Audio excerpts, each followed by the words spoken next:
اب آئی ہے وہ آیت اصل میں کانٹے دار آیت جو ہے، جو عورتوں کے حلق سے بہت مشکل سے اترتی ہے، کانٹا بن کر اٹک جاتی ہے۔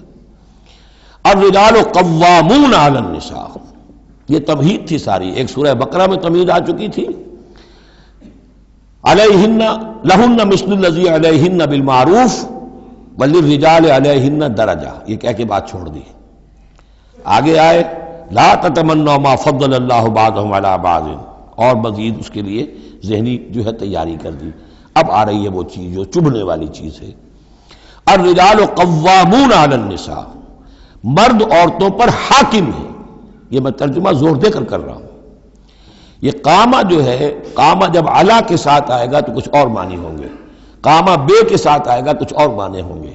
قامہ بے کسی شے کو قائم کرنا، کونوا قوامین بالقسط، اسی سورہ مبارکہ میں یہ آیت آ جائے گی، کونوا قوامین بالقسط، عدل کو قائم کرنے والے بن کر کھڑے ہو جاؤ۔ قامہ علا، کسی کے اوپر، سر پر مسلط ہونا، یہ ہے گویا کہ ایک درجہ حاکمیت ہے۔ گھر کے ادارے میں حاکم ہونے کی حیثیت مرد کو حاصل ہے۔ سربراہ خاندان جو ہے وہ مرد ہے، عورت نہیں ہے۔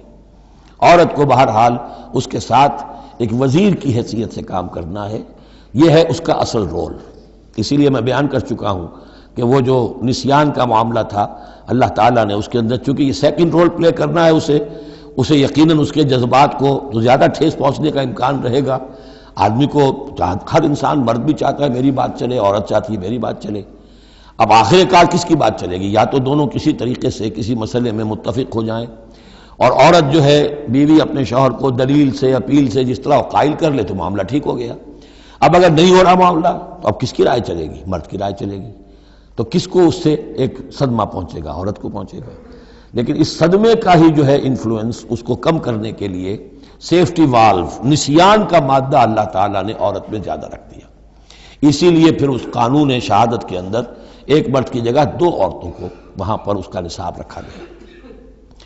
الرجال قوامون علی النساء بما فضل اللہ بعضهم علی بعض۔ اب یہ دوسری بات ہے کہ اگر وہ شوہر حاکم ہو کر ظلم کرتا ہے، ان کے حق ادا نہیں کرتا ہے، تو اللہ کے ہاں بڑی سخت پکڑ ہوگی۔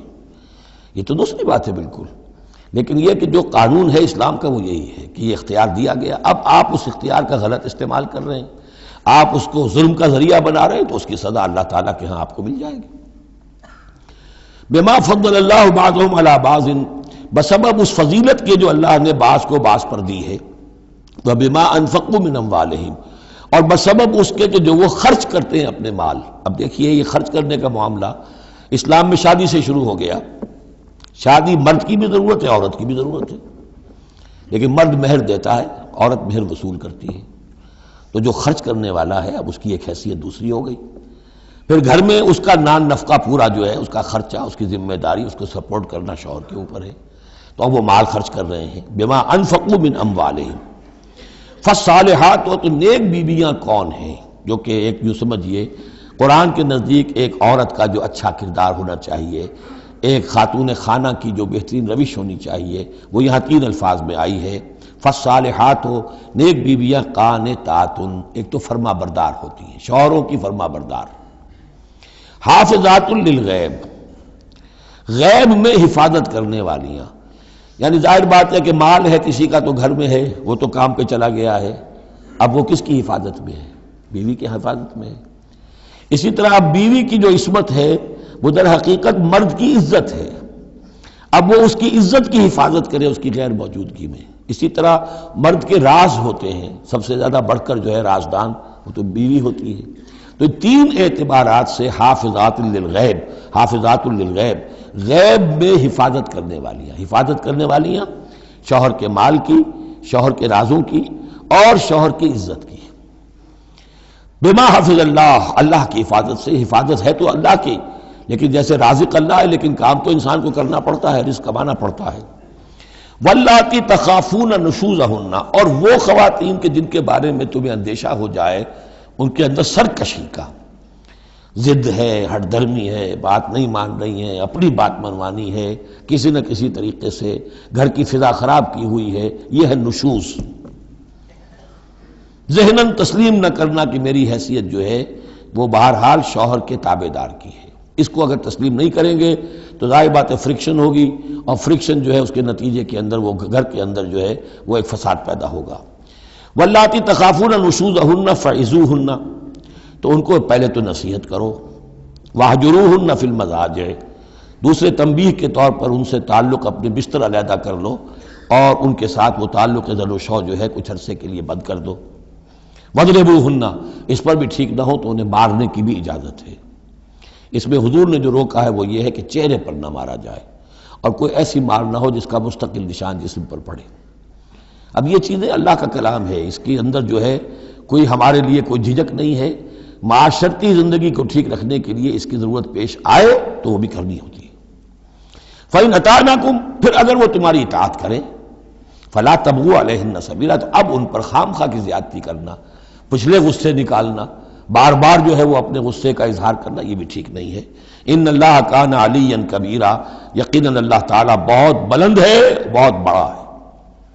وَإِنْ خِفْتُمْ شِقَاقَ بَيْنِهِمَا، اور اگر تمہیں یہ اندیشہ ہو گیا ہو کہ ان میں تو اب زدم زدہ ہو گئی ہے اور یہ اب ساتھ اب چلنا ان کا مشکل ہے، شوہر میں بیوی میں مزاجوں کا اختلاف ہے، اور اس کی وجہ سے کوئی زدم زدہ، عورت بھی اکڑ گئی ہے، مرد بھی اکڑا ہوا ہے، تو اب ٹھیک ہے کیا کریں ہم؟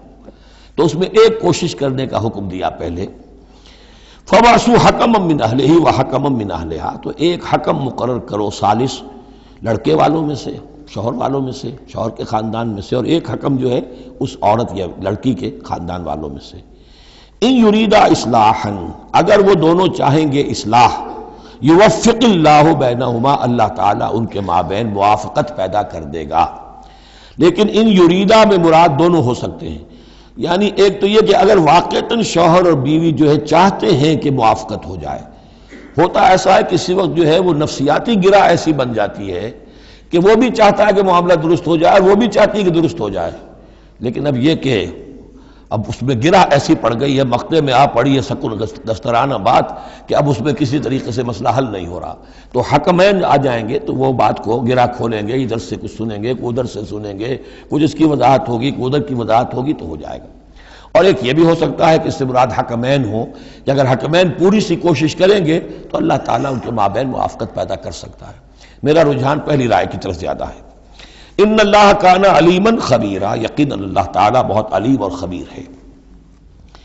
اب جیسا کہ اس سے پہلے بھی سورہ بقرہ میں بھی جو اہل کتاب کے ساتھ بنی اسرائیل کے ساتھ میثاق لیا گیا تھا، تو اس میں جو چیزیں آئی تھیں وہ یوں سمجھیے امہات شریعہ، دین کی بنیادیں کیا تھیں۔ ہم نے معاہدہ لیا تھا اللہ کے ساتھ شرک نہیں کرو گے، والدین کے ساتھ نیک احسان کرو گے، قرابت داروں کے ساتھ وغیرہ وغیرہ۔ اب یہ دوسرا مقام آ رہا ہے کہ شریعت کے اندر کیا چیزوں ہیں جو اہم تر ہیں، جن کو سامنے رکھنا چاہیے معاشرتی سطح پر۔ سب سے پہلی بات وَاعْبُدُوا اللَّهَ وَلَا تُشْرِكُوا بِهِ شَيْئًا، پہلا حق اللہ کا ہے، اللہ کی بندگی اور پرستش کرو، اس کے ساتھ کسی کو شریک نہ ٹھہراؤ۔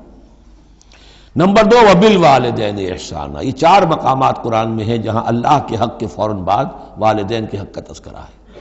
والدین کے ساتھ حسن سلوک، یہ بھی ہمارے ہاں کے خاندانی نظام کے لیے بہت اہم بنیاد ہے کہ والدین کے ساتھ ان کا ادب ہو، ان کی خدمت ہو، ان کے ساتھ حسن سلوک ہو، ان کے سامنے آواز پست رکھی جائے۔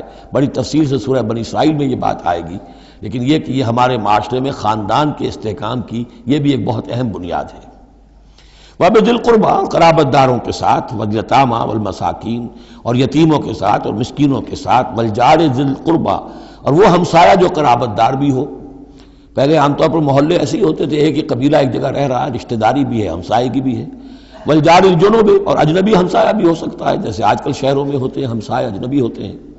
وَالصَّاحِبِ بِالْجَنبِ، اور ایک عارضی قسم کی بھی ہمسائیگی ہوتی ہے کہ جو آپ کے برابر بیٹھا ہوا ہے، آپ بس میں بیٹھے ہیں آپ کے برابر بیٹھا ہو، یہ بھی آپ کا ہمسایہ ہے، جو کسی بھی اعتبار سے آپ کے ساتھ ہے، آپ کے پاس بیٹھنے والا ہے، اس کے ساتھ بھی نیک سلوک۔ وابن سبیل، اور مسافر کے ساتھ نیک سلوک۔ وما ملکت ایمانکم، اور جو بھی تمہارے لونڈی غلام ہیں، جو تمہاری ملک یمین ہیں، ان کے ساتھ بھی نیک سلوک۔ ان اللہ لا یحب من کان مختالا فخورا، اللہ کو بالکل پسند نہیں ہے وہ لوگ کہ جو مختال ہیں، شیخی خوڑے اور اکڑنے والے، فخر کرنے والے، اکڑ کرنے والے۔ الذین یبخلون ویامرون الناس بالبخل، جن میں یہ شیخی خوری ہوتی ہے، اکڑ ہوتی ہے، پھر وہ بخیل بھی ہوتے ہیں۔ اس لیے کہ عام طور پر تو انہیں اپنا جو تکبر ہوتا ہے وہ دولت کے بلا پر ہوتا ہے، انہیں معلوم ہے ہمارے پاس دولت ہے، تو ظاہر بات ہے دولت اگر وہ خرچ کر دیں گے اور دولت جو ہے نہیں رہے گی تو عزت نہیں رہے گی۔ جو کہ بخل کرتے ہیں وہ یامرون الناس بالبخل، اور لوگوں کو بھی نیکی بخل کا حکم دیتے ہیں، کیونکہ جب لوگ دیکھتے ہیں کہ یہ لوگ ذرا خرچے کے اندر کمی کرتے ہیں تو انہیں اندیشہ ہوتا ہے کہ یہ ہمیں ملامت کریں گے، تم بڑے بخیل ہو، تو اس سے پہلے ہی کیوں نہ کہو بابا یہ اس طرح نہ کیا کرو، تم خام کا پیسے اڑاتے ہو، کچھ نہ کچھ بچا کے رکھا کرو اور وقت پہ کام آئے گا، تو بجائے اس کے کہ آپ کو کوئی ڈیفنس لینا پڑے پہلے ہی آفنس لیجئے۔ تو یامرون الناس بالبخل، وہ لوگوں کو بھی بخلی کا مشورہ دیتے ہیں کہ عقل کے ناخن لو۔ وَيَكْتُمُونَ مَا آتَاهُمُ اللَّهُ مِنْ فَضْلِهِ، اور وہ چھپاتے ہیں اس کو جو اللہ نے انہیں اپنے فضل میں سے دیا ہے۔ دولت ظاہر ہوگی تو کوئی سائل سوال کر بیٹھے گا، یعنی اچھا مسکین صورت بنائے رکھو کہ ان کے اوپر تو شاید خود 2 وقت کے فاقے ہیں، اب ان سے میں کیا ان کے سامنے ہاتھ دراز کروں۔ وَأَعْتَدْنَا لِلْكَافِرِينَ عَذَابًا مُهِينًا، اور ایسے کافروں کے لیے ہم نے بڑا اہانت آمیز عذاب تیار کر رکھا ہے۔ وَالَّذِينَ يُنْفِقُونَ أَمْوَالَهُمْ رِئَاءَ النَّاسِ، اور اس سے بھی آگے بڑھ کر وہ لوگ ہیں برائی کے اندر، شناعت کے اندر، کہ جو خرچ کرتے ہیں مال لوگوں کو دکھاوے کے لیے۔ وَلَا يُؤْمِنُونَ بِاللَّهِ وَلَا بِالْيَوْمِ الْآخِرِ، اور وہ حقیقت میں ایمان نہیں رکھتے نہ اللہ پر نہ یوم آخر پر۔ وَمَن يَكُنِ الشَّيْطَانُ لَهُ قَرِينًا فَسَاءَ قَرِينًا، تو ایسے لوگ گویا کہ شیطان کے ساتھی ہیں، تو جن کا ساتھی شیطان ہو گیا ہو تو وہ تو بہت ہی برا ساتھی ہے۔ ماذا وماذا علیہم، کیا ہو جاتا ان پر، کیا قیامت ٹوٹ پڑتی ان پر۔ لو آمنوا باللہ والیوم الآخر، اگر وہ ایمان ہی لے آتے سچے دل سے، صدق دل سے اللہ پر اور یوم آخر پر۔ وانفقوا مما رزقہم اللہ، اور خرچ کرتے کھلے دل کے ساتھ اس میں سے جو اللہ نے انہیں دیا ہے۔ وکان اللہ بہم علیما، اور اللہ تعالیٰ ان سے اچھی طرح واقف ہے۔ ان اللہ لا یظلم مثقال ذرۃ، یقیناً اللہ تعالیٰ کسی پر ذرے کے برابر بھی، ذرے کے ہم وزن بھی ظلم نہیں کرے گا۔ لا یظلم مثقال ذرۃ وَإِن تَكُ حَسَنَةً يُضَاعِفْهَا، اگر نیکی ہوگی وہ ذرہ عمل کا جو ہے نیکی کا ہے اس سے دگنا کرے گا، بڑھائے گا، بڑھوتری کرے گا۔ وَيُؤْتِ مِن لَّدُنْهُ، نہ صرف اس کو بڑھا کر دے گا واپس بلکہ اور اپنے پاس سے یؤتِ مِن لَّدُنْهُ أَجْرًا عَظِیمًا، خاص اپنے خزانے فضل سے مزید بہت بڑا اجر دے گا۔ اب یہ آیت جو آ رہی ہے آیت نمبر 41 ہے سورہ مبارکہ کی، یہ بڑی اہم ہے، یہ وہ شہادت علی الناس سے متعلق ہے جو سورہ بقرہ میں جو مضمون آیا تھا کہ اے مسلمانوں تمہیں اب شہداء علی الناس بنایا گیا، جیسے کہ نبی تم پر شہید تھے یا نبی نے تم پر شہادت دی ہے۔ نبی قیامت کے دن کھڑے ہو کر کہیں گے اے اللہ میرے پاس جو دین آیا تھا میں نے انہیں پہنچا دیا تھا، اب یہ ذمہ دار ہیں، they are responsible for their attitude and conduct. تو یہ بات تمہیں کہنی ہے قیامت کے دن کھڑے ہو کے، اے اللہ ہم نے اپنے زمانے کے لوگوں تک تیرا دین پہنچا دیا تھا۔ اب اس کے بعد جو بھی طرز عمل ہے یہ جواب دیں، ایسا نہ ہو کہ الٹا وہ ہمارے اوپر مقدمہ کرے کہ اللہ ان بدبختوں نے ہمیں نہیں پہنچایا، یہ خزانے کے سانپ بن کر بیٹھے رہے۔ تو یہ تو ایک رخ ہے اس کا، لیکن یہ کہ جس کے ذمے یہ ڈیوٹی لگ گئی ہو، واقعہ یہ ہے کہ اس کے لیے تو ایک بہت بھاری یوں سمجھیے کہ بوجھ ہے اس پر۔ اب اس کا جو ہے نقشہ کھینچا جا رہا ہے قیامت کے دن کیا ہوگا۔ فَكَيْفَ إِذَا جِئْنَا مِن كُلِّ أُمَّةٍ بِشَهِيدٍ، تو کیا ہوگا اس دن، کیا صورتحال ہوگی جس دن کے ہم ہر امت میں سے ایک شہید کھڑا کریں گے۔ کون؟ ان کا نبی اور رسول جس نے ان کو دعوت پہنچا دی۔ وَجِئْنَا بِكَ عَلَىٰ هَٰؤُلَاءِ شَهِيدًا، اور اے نبی آپ کو ہم لائیں گے ان پر گواہ بنا کر، یعنی آپ کو کھڑے ہو کر کہنا ہوگا، جس کو کہ ہمارے تصور میں کہتے ہیں، ہمارے اصطلاح میں پروزیکیوشن وٹنس۔ عدالت خداوندی کا پروزیکیوشن وٹنس کون ہے؟ نمبر 1 پروزیکیوٹر کون ہے؟ نبی۔ اے اللہ تیرا پیغام جو پہنچا تھا میں نے پہنچا دیا تھا، now they are accountable responsible. تو اس کے کیا معنی ہوئے؟ اپنی ہی قوم کے خلاف گواہی آ گئی نا۔ اعلیٰ کا لفظ یہاں بھی نوٹ کر لیجیے، اعلیٰ ہؤلاء شہیدا، اعلیٰ ہمیشہ مخالفت کے لیے آتا ہے۔ ہم توقع میں ہیں کہ ہمیں تو شفاعت ملے گی میٹھی میٹھی، یہاں کڑوا معاملہ ہے۔ اے اللہ یہ بدبخت ہے جنہیں میں دین دے کر گیا تھا، ان کا کام تھا دین پھیلانا، انہوں نے خود دین کو چھوڑ دیا۔ تو نبی شفاعت کریں گے یا نبی مقدمہ قائم کریں گے؟ وقال الرسول یا رب ان قوم اتخذوا هذا القرآن مہجورا، اور کہیں گے رسول کہ اللہ میری اس قوم نے قرآن کو ترک کر دیا تھا۔ اس آیت کے بارے میں ایک واقعہ بھی ہے کہ ایک مرتبہ حضور صلی اللہ علیہ وسلم نے حضرت عبداللہ ابن مسعود سے کہا کہ مجھے قرآن سناؤ۔ انہوں نے عرض کیا حضور آپ کو سناؤں، آپ پر تو نازل ہوا ہے۔ فرمایا ہاں لیکن مجھے کسی دوسرے سے سن کر کچھ اور حظ حاصل ہوتا ہے، لطف آتا ہے۔ سورہ نساء انہوں نے پڑھنی شروع کی، شروع سے لے کے پڑھتے جا رہے ہیں۔ ظاہر بات ہے کہ حضور بھی سن رہے ہیں، باقی اور صحابہ بھی ہوں گے، اور حضرت عبداللہ ابن مسعود کی گردن نیچی ہے، پڑھ رہے ہیں۔ جب اس آیت پر پہنچے فَكَيْفَ إِذَا جِئْنَا مِن كُلِّ أُمَّةٍ بِشَهِيدٍ وَجِئْنَا بِكَ عَلَىٰ هَٰؤُلَاءِ شَهِيدًا، تو حضور نے فرمایا حسبک حسبک، بس کرو بس کرو۔ اور عبداللہ ابن مسعود نے سر اٹھا کر دیکھا تو حضور کی آنکھوں سے آنسوؤں کی لڑیاں چل رہی تھیں۔ اپنی قوم کے خلاف مجھے گواہی دینی ہوگی، وَجِئْنَا بِكَ عَلَىٰ هَٰؤُلَاءِ شَهِيدًا۔ يَوْمَئِذٍ يَوَدُّ الَّذِينَ كَفَرُوا، اس دن یہ چاہیں گے کافر، وَعَصَوُا الرَّسُولَ، جنہوں نے کفر کیا تھا اور رسول کی نافرمانی کی تھی، لَوْ تُسَوَّىٰ بِهِمُ الْأَرْضُ، کسی طرح زمین پھٹ جائے، شق ہو جائے، ہم اس میں دفن ہو جائیں اور ہمیں نسیہ منسیہ کر دیا جائے۔ وَلَا يَكْتُمُونَ اللَّهَ حَدِيثًا، اللہ سے وہ کوئی بات چھپا نہیں سکیں گے۔